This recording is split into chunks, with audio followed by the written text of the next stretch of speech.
um grupo de camponeses se juntou, se reuniu para formar uma associação que uns ajudassem os outros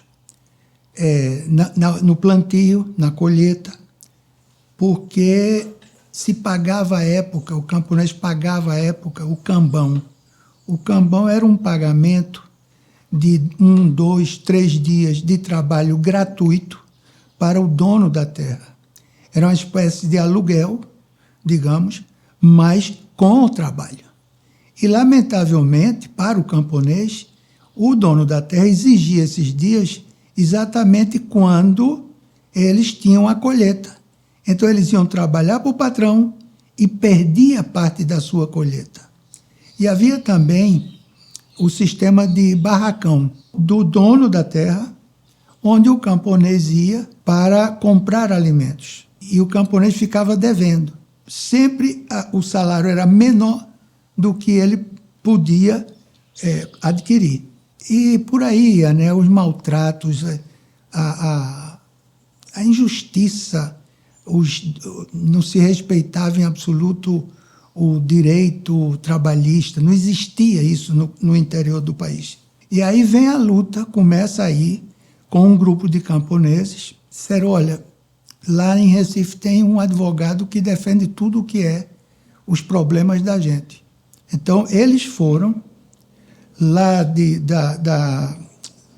da Galileia, que é uma localidade que fica em Vitória de Santo Antão, e esse grupo de camponeses, uns 5 ou 6, uma comissão, foi até a casa do deputado Julião, já essa época deputado do Estado, e perguntaram a ele que seria como se faz o estatuto, como se organiza uma associação mutualista.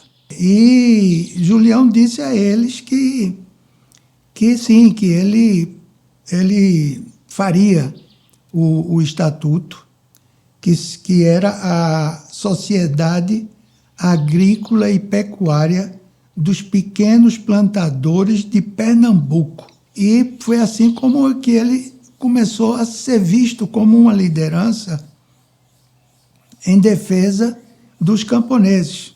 Aí sucede que os jornais, à época, sempre colocavam os conflitos entre patrão e empregados, sempre colocava na página policial. Dizia que era um bando de malfeitores. Então, era uma liga de bandidos.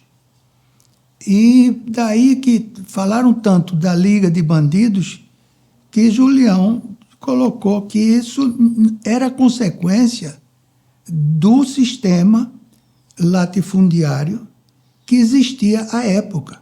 E colocou que essas ligas não tinha nada a ver com bandidagem, tinha a ver da luta do homem do campo pela reforma agrária.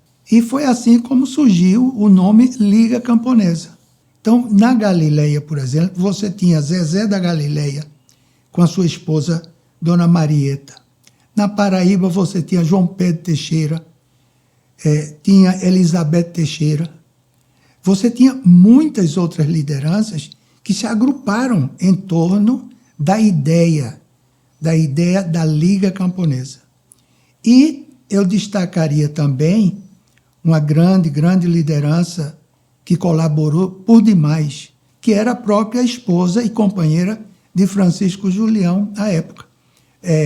Minha mãe, Alexina Lins Crespo de Paula. A Galileia representa uma das grandes vitórias com relação à reforma agrária no nosso país. Os camponeses se reuniram, cercaram a Assembleia Legislativa e exigiram, com suas ferramentas de trabalho, facão, enxada, foice, exigindo que houvesse a desapropriação. A situação ficou tão tensa que Julião fez um discurso no plenário e disse o seguinte, olha, se vocês não desapropriarem, não assinarem a lei de desapropriação, todos vocês vão ser jogados no Capibaribe. aqui no Rio, vai todo mundo sair daqui molhado. Menos eu, porque eu sou a favor da reforma agrária.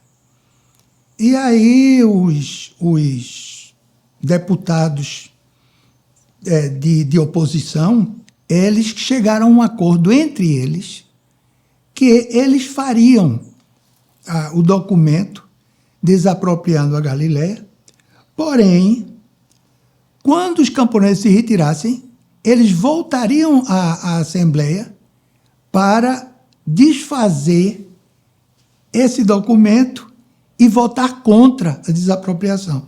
Nesse momento que o presidente da Assembleia Legislativa, ele mostra o documento já assinado pela desapropriação, então Julião imediatamente pega o documento das mãos do presidente da Assembleia Legislativa e fica com o documento e chama o povo e diz: vamos para o Palácio do Governo. E saíram em caravana, centenas e centenas de camponeses, e foram até o Palácio de Governo. Conversa com o governador e diz: está aqui o documento.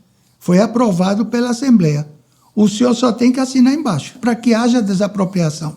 E ele se sentiu também impressionado, porque do lado de fora do palácio estava toda a massa camponesa. E ele disse: bom, se a Assembleia Legislativa aprovou, eu assino embaixo. E ele assinou o documento. Acabou-se o problema. Agora é desapropriar. Por isso mesmo, e na prática nos dá razão o fato de ser reforma agrária na lei ou na marra, porque na lei foi aprovado pela Assembleia, foi aprovado pelo governador, mas na marra, por que foi feito isso? Pela pressão popular. A Revolução Cubana realmente fez, a primeira medida foi fazer uma reforma agrária. No Brasil, com o golpe militar, a primeira medida dos governos militares foi colocar na ilegalidade as ligas camponesas. Foi a organização, talvez, que mais tenha sofrido perseguição, assassinatos, torturas. Foi o homem do campo. Foi uma repressão muito forte. Tivemos, antes mesmo do golpe, o assassinato de João Pedro Teixeira, na Paraíba, que era a maior liga que existia no Brasil, com mais de 10 mil associados, e a liderança maior lá era de João Pedro Teixeira. A invasão da Galileia é outro exemplo do quanto eles estavam atentos a essa questão das ligas camponesas, porque entraram lá na Galileia uns 3 caminhões entupidos de soldado e prenderam as lideranças. Até certo ponto, eu concordo no sentido da dificuldade de se fazer a reforma agrária, mas ela não é impossível. Os Estados Unidos fizeram, a Europa também fez. Reforma agrária é simplesmente uma questão não apenas política, mas é uma questão política, uma questão social, uma questão econômica. E isso está demonstrado pela luta dos camponeses da Galileia, que triunfaram nesse sentido e que é um exemplo para a América Latina, mas também ela pode ser comparada aos momentos atuais. Isso é a história de luta do povo brasileiro como um todo.